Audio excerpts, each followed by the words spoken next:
ஏய் நாதஸ், அண்ணே இந்த வந்துட்டேண்ணே. என்னண்ணே கூப்பிட்டீங்களா அண்ணே? இந்தா ₹1 போய் 2 பழம் வாங்கிட்டு வா. ரஸ்தாலியா பூவ பழமா? ஏதாவது வாங்கிட்டு வா போடா. 2 பழம். கடைக்காரரே, எங்க அண்ணன் பழம் வாங்கிட்டு சொன்னாரு. உங்க அண்ணன் என்ன கலெக்டரா? காசை கொடுத்தா எவ்வளவு கண்ணா கொடுப்பையா? சரி 2 பழம் என்ன விலை? ரூபாய்க்கு 2. 2 1 ரூபா. ஓ ரூபாய்க்கு 2யா? 2 1 ரூபா. ரூபாய்க்கு 2. 2 1 ரூபா. உங்க கூட தலைவலியா? காசை கொடு. நீயே பிச்சுக்க.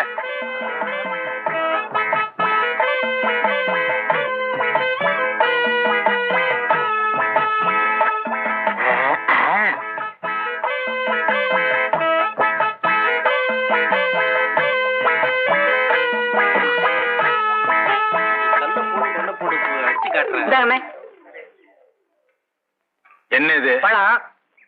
நான் உங்ககிட்ட எத்தனை வாங்கிட்டு சொன்னேன்? 2. 1 இருக்கு, இன்னொன்னு எங்க? இன்னொன்னு தாங்க